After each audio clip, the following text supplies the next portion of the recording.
அரபிடாக்ஸ் நேயர்களுக்கு அன்பான வணக்கங்கள். விஜய் சேதுபதி அவர்கள் ஹோஸ்ட் பண்ணக்கூடிய இந்த சீசன்ல ரொம்பவே அரிதிலும் அரிதான ஒரு விஷயமா இருக்கிறது ஒன்னே ஒண்ணுதான், சேவிங் ஆர்டர். சேவிங் ஆர்டர் அப்படிங்கிறது எந்த ஒரு வாரத்திலும் விஜய் சேதுபதி அவர்கள் பண்றதே கிடையாது. கமல் சார் அவர்கள் ஹோஸ்ட் பண்ண எல்லா சீசன்லயும் நீங்க பாத்துக்கிட்டீங்கன்னா இந்த சேவிங் ஆர்டர் அப்படிங்கிறது கட்டாயமா இருக்கும். எந்த ஒரு வாரமும் அவர் அதை ஸ்கிப் பண்ணதே கிடையாது. ஏன்னா அது ரொம்ப ரொம்ப இம்பார்ட்டன்டான ஒரு விஷயம். ஏன் சேவிங் ஆர்டர் இருக்கணும் அப்படின்னு பார்த்தீங்கன்னா, அந்த சேவிங் ஆர்டர் தான் அந்த வீட்டுக்குள்ள இருக்கக்கூடிய அந்த கண்டஸ்டன்ஸ்க்கு யார் டாப்ல இருக்கா யார் கீழே இருக்கா அப்படிங்கிற ஒரு விஷயத்தை அவங்களால புரிஞ்சுக்க முடியும். இப்போ இந்த வாரம் முழுக்க நம்ம ஒரு விஷயம் பண்றோம், அந்த விஷயம் மக்கள் மத்தியில் எப்படி போய் சேர்ந்துருக்கு அப்படிங்கிறத அவங்க எதை வச்சு கெஸ் பண்ணுவாங்க அப்படின்னா சேவிங் ஆர்டர் வச்சு தான். நம்ம எத்தனாவது நபராக சேவ் செய்யப்படுறோம் அதை பார்த்து, இப்போ முதல் ஆளாக நம்ம சேவ் செய்யப்படுறோம் அப்படின்னா அவங்க மனசுக்குள்ள என்ன இருக்கும், ஓகே மக்கள் மத்தியில் நம்ம நல்லா ரீச் ஆயிருக்கோம், நம்ம தான் ஓட்டிங்ல டாப்ல இருக்கோம் அப்படின்னு சொல்லிட்டு அவங்களுக்கு உள்ளுக்குள்ள ஒரு எனர்ஜி வரும். சில பேர் அதை பாசிட்டிவாகவே கொண்டு போவாங்க, சில பேர் அதை அவங்களுக்கே ஒரு நெகட்டிவாக கொண்டு போய் முடிச்சிருவாங்க. இப்போ ஒரு கெட்ட ஆளுக்கு, இந்த ஆள் வந்து ரொம்ப மோசமான ஒரு ஆளுப்பா, கேரக்டரே சரி கிடையாது, சும்மா சும்மா சண்டை போட்டுக்கிட்டே இருக்கக்கூடிய ஒரு பர்சன். உதாரணத்துக்கு அன்ஷிதா அவர்கள் இருக்காங்கன்னு வச்சுக்கோங்களேன். அன்ஷிதா அவர்கள் முதல் ஆளாக சேவ் ஆயிட்டாங்க அப்படின்னா அன்ஷிதா மனசுக்குள்ள என்ன இருக்கும், சரி நம்ம பண்ணதான் சரி போல, இனிமே இதே ரூட்ல நம்ம போவோம் அப்படின்னு சொல்லிட்டு அன்ஷிதாவுக்கு அது மனசுக்குள்ள ஒரு விஷயமாவே பதிஞ்சிடும். இல்ல ஜாக்லின் போன்ற ஆட்கள் முதல் ஆளாக சேவ் செய்யப்பட்டாங்க அப்படின்னா ஓகே நம்ம பண்ணக்கூடிய விஷயங்கள் மக்களுக்கு பிடிச்சிருக்கு, ஸோ நம்ம கரெக்டாக தான் விளையாடிக்கிட்டு இருக்கோம், நம்ம இதே ரூட்ல போவோம் அப்படின்னு சொல்லிட்டு அவங்களுக்குள்ள அந்த ஒரு விஷயம் வந்து தோணுங்க. கடைசி ஹாட் சீட்ல வச்சு சேவ் பண்றாங்கன்னு வச்சுக்கோங்களேன். அவங்களுக்கு என்ன தோணும், ஓகே நம்ம செஞ்சது எதுவுமே சரியில்லை, மக்களுக்கு நம்ம மேல விருப்பம் இல்லை, நமக்கு ஓட்டிங்கே வரல, ஸோ அதுக்காக நம்ம எதனா மாத்திக்கணும், நம்ம கேமை மாற்றணும் அப்படின்ற விஷயங்கள் அவங்களுக்கு தோணும். இப்படி இந்த விஷயங்கள் எதுவுமே தோணாத வண்ணம் இந்த சீசன்ல இருக்கக்கூடிய கண்டஸ்டன்ஸ்க்கு வச்சிருக்கிறாங்க. அதனால தான் நேற்று ஜாக்லினுக்கு கிடைச்ச அந்த ஒரு திடீர் அந்த கைத்தட்டலை அவங்களால வந்து அதை புதுசாக அவங்க பார்க்குறாங்களா, ஸோ அவங்களுக்கு அது ரொம்ப ஸ்பெஷல் மூமெண்ட்டாக இருக்கும் தான் அவங்க அழுதாங்க. இத்தனை வாரங்களில் ஒரு நாள் கூட அந்த மாதிரி நமக்கு நடந்ததே கிடையாது, இது புதுசாக இருக்கே அப்படின்ற மாதிரி அவங்களுக்கே அது புதுசாக இருந்துச்சு அவங்களுக்கு. சரிங்களா? ஸோ இந்த மாதிரி இந்த சீசனில் விஜய் சேதுபதி ஏன் பண்ணுறாரு, ஒரு வாரமும் சேவிங் ஆர்டர் கொடுக்கலாம்ல அப்படின்ற ஒரு கேள்வி எல்லாருக்கும் இருக்குது. பட் இந்த சீசனில் அது கிடையாது. இப்போவும் இந்த வாரமும் சேவிங் ஆர்டர் அப்படிங்கிறது கிடையாது அப்படிங்கிற ஒரு சந்தேகம் தான் வந்திருக்கு. நிறைய வீடியோஸ் வந்து நம்ம பார்த்துருப்போம். சாட்டர்டே அதனால தான் நான் வீடியோ போடலை. முத்துக்குமரன் அவர்கள் தான் ஓட்டிங்கில் லீடில் இருக்காங்க, ஸோ முத்துக்குமரன் அவர்கள் தான் சேவ் செய்யப்படுவார்கள் அப்படின்னு நம்ம வந்து வீடியோ போட்டிருந்தோம் அப்படின்னா எபிசோடில் அது நடக்கிறது கிடையாது. நம்ம ஒரு யூகத்தில் போடுவோம். ஸோ ஜாக்லின் வந்து சேவ் செய்யப்பட்டிருக்காங்க அப்படின்னு போட்டோம்னா அது வந்து எபிசோடில் நடக்கிறது கிடையாது. இதனால வந்து ஒரு மிகப்பெரிய குழப்பம் வந்து மக்களுக்கு இருக்கு. என்னடா இது, இவங்க ஒன்று சொல்றாங்க ஆனால் எபிசோட்ல வேற மாதிரி இருக்கே, இருக்குமா இருக்காதா, பேய் இருக்கா இல்லையா, நம்பலாமா நம்பக்கூடாதா அப்படின்ற மாதிரி தான் எபிசோடை பொறுத்த வரைக்கும் நமக்கு இருக்கு.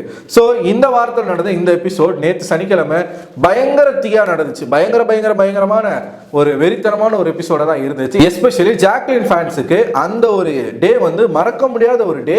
ஸோ அப்படிப்பட்ட ஒரு ஹியூஜ் ரெஸ்பான்ஸ் வந்து அவங்களுக்கு கிடைச்சிருந்தது. சண்டே என்னெல்லாம் நடக்க போகுது அப்படின்ற ஒரு கேள்வி எல்லாருக்குள்ளே இருக்கு. ஸோ சண்டே என்ன நடக்குது அப்படின்னு பார்த்தீங்கன்னா, இந்த கேப்டன் ஒருத்தர் இருக்காங்க, அந்த கேப்டன் வந்து ஆல்ரெடி ஃப்ராட் கேப்டன் அப்படின்னு வந்து விஜய் சேதுபதி சொல்லிட்டாரு. ஸோ கேப்டன்சி எப்படி இருந்துச்சு அப்படிங்கிறதுக்கான வேற லெவல் ரோஸ்டிங் வந்து விஷாலுக்கு வந்து இருக்கிறதாக சொல்லப்பட்டிருக்கு. அது மட்டும் இல்லாமல் இந்த டாஸ்க்ல இந்த நாமினேஷன் ஃப்ரீ பாஸ் முத்துக்குமரன் வந்து அந்த ஒரு கேம் ஒன்று ஆடினார் இல்லையா, அதை பற்றியும் அட்ரஸ் பண்ணுறாரு அப்படின்ற ஒரு விஷயத்த சொல்லியிருக்காங்க. ஆனால் விஷாலுக்கு விழுற ரோஸ்ட் அளவுக்கு முத்துக்குமரனுக்கு இல்லை அப்படின்ற மாதிரியும் சொல்லிக்கிட்டு இருக்காங்க. அதை தாண்டி அபிஷியல்ல ஓட்டிங்ல டாப்ல இருக்கிறது யார் அப்படின்னு பார்த்தீங்கன்னா, முதல் இடத்தை பிடித்திருக்கிறாரு முத்துக்குமரன் அவர்கள். இரண்டாவது இடம் யாருமே எக்ஸ்பெக்ட் பண்ணாத ஒரு ஆள் கிட்ட தான் அது போயிருக்கு, ஜாக்லின், நன் அதர் தென் ஜாக்லின். ஸோ ஜாக்லின் அன்அஃபிஷியலா 5வது இடத்துல இருந்தாலும் அஃபிஷியலா 2வது இடத்துல அவங்க இருக்காங்க அப்படின்ற ஒரு விஷயம் நிறைய பேர் சொல்லிக்கிட்டு இருக்காங்க. ஏகப்பட்ட சோர்ஸ் வந்து வெளியில வந்துகிட்டு இருக்கு. இதுல ஆச்சரியமான விஷயம் என்ன தெரியுமா மக்களே, 3வது இடத்துல இருக்கிறது ராணவ அவர்கள். சௌந்தர்யா ஃபேன்ஸ்க்கு இது மிகப்பெரிய ஒரு இடியா தலையில இறங்கி இருக்கும்னு நினைக்கிறேன். ஏன்னா அவங்களும் கஷ்டப்பட்டு என்னென்னமோ பண்றாங்க, பாவம் எவ்வளவோ முயற்சி பண்றாங்க. அங்கே சட்டியில் இருந்தால் தானே அகப்பையில் வரும். சௌந்தர்யா எதனா பண்ணால் தானே இவங்களால எதனா பண்ண முடியும். இப்போ இவங்க எப்படி இறங்கிட்டாங்க அப்படின்னா, சௌந்தர்யாவுடைய நல்ல விஷயங்களை பேச முடியல, ஏன்னா அவங்க ஒன்றுமே பண்ணலை. அதனால யார் யார் என்னென்ன பண்ணுறாங்க அப்படிங்கிற அவங்களுடைய தவறுகளை பேச ஆரம்பிச்சிருக்கிறாங்க. உதாரணத்துக்கு சௌந்தர்யா புரணி பேசுறாங்க அப்படின்னு சொன்னா ஜாக்லினும் புரணி பேசுறாங்க அப்படின்னு பேசுவாங்க. உதாரணத்துக்கு மஞ்சரி வந்து இந்த இடத்துல சௌந்தர்யா வச்சு செஞ்சுட்டாங்க அப்படின்னு சொன்னா மஞ்சரி எந்த இடத்துல அவமானப்பட்டாங்க அப்படின்றது எடுத்து பேசுறாங்க. இப்ப சௌந்தர்யா புரணி பேசுறாங்கப்பா, ஏன்பா இந்த மாதிரி பண்றாங்க அப்படின்னு கேட்டா, சௌந்தர்யா ஏன் புரணி பேசுறாங்கன்றது தானே பேசணும். அவங்க அதை செய்யறது கிடையாது. சௌந்தர்யா மட்டும் தான் பேசுறாங்களா, ஜாக்லின் பேசலையா, நாங்க சொல்லட்டுமா, பாருங்க சீன் 1 சீன் 2 சீன் 3 அப்படின்னு சொல்லி அந்த பக்கம் போட்டுக்கிட்டு இருக்காங்க. இப்ப திடீர்னு எங்க இருந்து வந்தாங்க தெரியல. அன்ஷிதா இப்ப சௌந்தர்யா ஃபேன்ஸ்லயே ஏகப்பட்ட பிரான்ச்சஸ் வந்து வளர்ந்துருக்கு. இப்ப அதுல ஒரு குரூப் வந்து விஷாலுக்கு சப்போர்ட் பண்றாங்க, ஒரு குரூப் அன்ஷிதாவுக்கு சப்போர்ட் பண்றாங்க, ஒரு குரூப் ஜெஃப்ரிக்காக பேசுறாங்க, ஒரு குரூப் பவித்ராக்காக பேசுறாங்க. இப்ப அன்ஷிதாவை அடிச்சுட்டாரு விஜய் சேதுபதி அப்படின்னு சொல்லிட்டு அன்ஷிதாவுக்கு ஒரு ஃபயர் விட்டுக்கிட்டு இருக்காங்க. ஸ்டே ஸ்ட்ராங் கேர்ள், நீங்க வந்து இந்த டே உங்களோட டே இல்லை, ஆனா இந்த வாரம் உங்களோட வாரம் தான், ஸ்ட்ராங்கான பொண்ணு, டஃப்பான பொண்ணு, சிங்க பெண்ணே அப்படின்ற மாதிரி அன்ஷிதாவுக்கெல்லாம் பாட்டு போட்டுக்கிட்டு இருக்காங்க. இத்தனை நாள் எங்கேயா போனீங்க அப்படின்ற மாதிரி தான் இருக்கு. ஸோ வேற வேற விதமான ஸ்டண்ட் வந்து சவுண்ட் ஃபேனால கையாளப்பட்டுக்கிட்டு இருக்கு. இதை நிறைய நம்மளால பார்க்க முடியுது. உதாரணத்துக்கு சொல்ல போனா, நம்ம போன சீசன்ல இந்த காம களியாட்டம் செய்து வெளியில மக்களால விரட்டப்பட்ட ஒரு கண்டஸ்டன்ட் ஐஸ்வர்யா, ஐஷு அப்படின்னு வச்சுக்கலாமா. இந்த ஐஷு நிக்சன் இவங்க 2 பேர் பண்ண அந்த தில்லாலங்கடி வேலை, அதை மக்கள் வந்து கேவலமா காரி துப்பி முதல்ல ஐஷு அனுப்பிச்சு அதுக்கப்புறமா நிக்சன் அனுப்பி இது வரைக்கும் ஐஷு வந்து வெளியில தலகாட்ட விடாத அளவுக்கு மக்கள் வந்து பண்ணி வச்சிருந்தாங்க. ஏன்னா அந்த பொண்ணு பண்ண அட்ராசிட்டி அந்த மாதிரி. அப்படிப்பட்ட பெருமைக்குரிய ஒரு பெண்மணியுடைய ஒரு பெருமைக்குரிய தந்தை அவர் வந்து இப்ப ஒரு இன்ஃப்ளூயன்சரா மாறி இருக்காப்புல. ட்விட்டர்ல அவர் பண்ணக்கூடிய அராஜகத்துக்கு அளவே இல்லை. அதாவது வன்மம் இருக்கலாம், இந்த அளவுக்கு ஒரு பொண்ணு மேல வன்மம் இருக்குமா அப்படின்னு அவரை பார்த்தா நமக்கு தெரிஞ்சிடும். இவர் எப்படின்னா சௌந்தர்யா ஃபேனன்ஸ் வந்து சொல்லிக்கிட்டு ஒரு இடங்களையும் ஜாக்லினை தாக்குறதுக்காக ஜாக்லினுக்கு ஆப்போசிட்ல யாரெல்லாம் இருக்காங்களோ அவங்கள பெருமையா பேசுறது. உதாரணத்துக்கு இப்போ பவித்ராவுக்கும் ஜாக்லினுக்கும் ஒரு பிரச்சனை வச்சுக்கோங்க. ஆக்சுவலாக அவர் சௌந்தர்யா ஃபேனு, ஆனால் அவர் என்ன பண்ணுறாருன்னா ஜாக்லினுக்கும் பவித்ராவுக்கும் ஒரு பிரச்சனை அப்படின்னா பவித்ராவை பெருமையாக பேசி ஜாக்லினை மட்டமாக பேசுறது. அன்ஷிதாவுக்கும் ஜாக்லினுக்கும் ஒரு பிரச்சனை அப்படின்னா அன்ஷிதாவை பெருமையாக பேசி ஜாக்லினை மட்டமாக பேசுறது. விஷாலுக்கும் ஜாக்லினுக்கும் ஒரு பிரச்சனை, விஷால ஜாக்லின் வந்து லெஃப்ட் ரைட் வாங்குறாங்க அப்படின்னா விஷால் தான் பெரிய இவரு, ஜாக்லின் வந்து இவரு அப்படின்ற மாதிரி இவரை தூக்கி வச்சு இவங்களை இறக்கி வச்சு பேசுறது.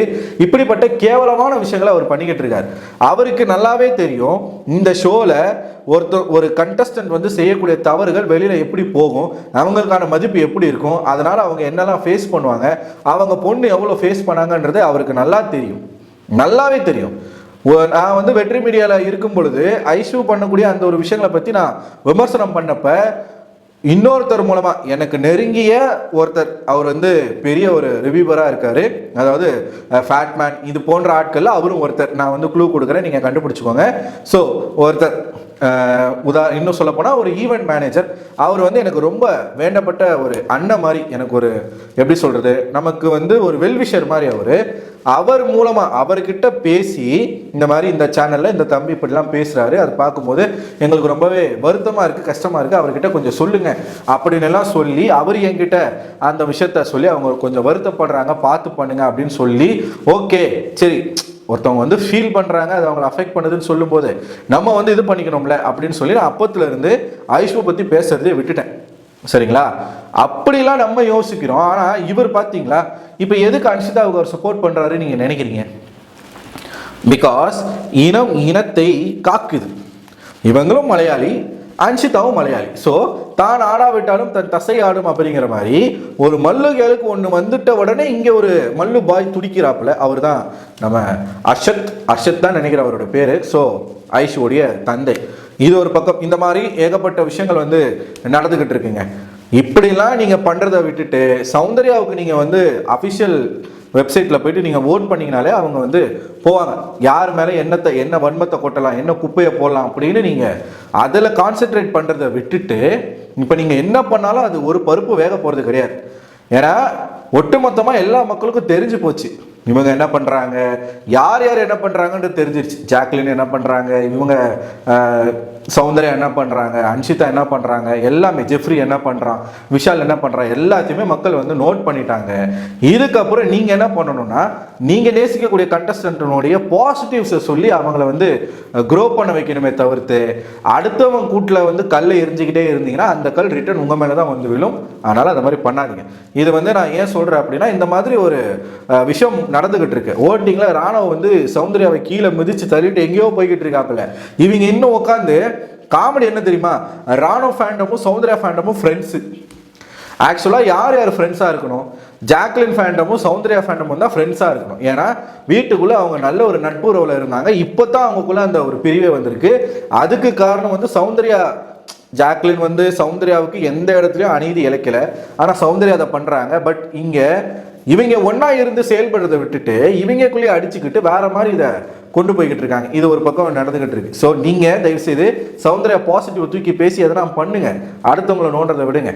இது முதல் 2 இடத்துல இவங்க 2 பேர் இருக்காங்களா. ஸோ இது வந்து வந்திருக்கக்கூடிய ஒரு சின்ன அப்டேட் தான். எவிக்ஷனை பொறுத்த வரைக்கும் இந்த வாரம் எவிக்ட் ஆகிறது நன் அதர் தென் ரஞ்சித் அவர்கள் தான் எவிக்ட் செய்யப்படுகிறார். ஸோ அஃபிஷியலாக இருக்கட்டும் அன்அஃபிஷியலாக இருக்கட்டும் லீஸ்ட் ஓட்டிங் வாங்கியிருக்கிறது வந்து ரஞ்சித். இதில் என்ன ஒரு ட்விஸ்ட் அப்படின்னு பார்த்தீங்கன்னா, ரஞ்சித் அவர்களை வந்து எப்படியாச்சும் ஃபேமிலி ரவுண்ட் வரைக்கும் உள்ளே வச்சுக்கணும் அப்படின்றதான் விஜய் டிவி போட்ட பிளான். பட் அதுக்கு முன்னாடியே ஆப்வியஸாக இப்போ இந்த ராயனுடைய நாமினேஷன் ஃப்ரீ பாஸ் வந்து கேன்சல் பண்ணலை. ஒருவேளை அந்த பாஸ் கேன்சல் ஆயிருந்தா ராயன் அவங்க அனுப்பியிருப்பாங்க. பட் விஜய் சேதுபதி கிளியராக அதை வந்து கேன்சல் பண்ண வேணாம் அப்படின்ற ஒரு ஸ்டாண்டில் இருந்ததுனால ராயன் காப்பாற்றப்பட்டு ரஞ்சித் அவர்களை வெளியில் அனுப்பக்கூடிய ஒரு சுச்சுவேஷன் வந்திருக்கு. அதனால் அவர் வெறுங்கையோடு அனுப்பக்கூடாது. என்னதான் இருந்தாலும் ஒரு சீனியர் ஆக்டராக இருந்து கொஞ்சம் மெச்சூர்டான ஒரு ஆக்டராக, வயசில் கொஞ்சம் முதியவர் அவர் வந்து இந்த சீசனில் இப்போ விச்சு மேடம் எப்படி வந்து 80 நாட்கள் அந்த வீட்டுக்குள்ளே இருந்தாங்களோ அந்த அளவுக்கு இவரும் வந்துட்டார். அந்த அளவுக்கு இவருமே வந்துட்டார். 75 டேஸ்க்கு மேலே இந்த வீட்டுக்குள்ளே சர்வே ஆயிட்டாரு. ஸோ அதனால் அவர் அனுப்பும்போது கொஞ்சம் கௌரவமாக அனுப்பணும் அப்படின்றதுக்காக அவங்களோட மனைவி பிரியா ராம் நினைக்கிறேன், ஸோ அவங்கள வந்து ஸ்டேஜுக்கு வர வச்சு அவங்கள வந்து பேச வச்சு அதுக்கப்புறமா தான் அவரை வந்து சென்ட் ஆஃப் பண்ணியிருக்காங்க. இது வரைக்கும் எந்த கண்டஸ்டன்ட்னுடைய ஃபேமிலி ரிலேட்டிவ்ஸ்லாம் ஸ்டேஜ் ஏற்ற விட்டது கிடையாது எவிக்ஷனில். ரஞ்சித் அவர்களுக்கு முதல் முறையாக அது நடந்திருக்கு. ஸோ அனுப்பும்போது நல்ல ஒரு மரியாதையோடு அவர் அனுப்பலாம் அப்படின்றதுக்காகத்தான். இது வந்து சண்டே எபிசோட்னுடைய அப்டேட்.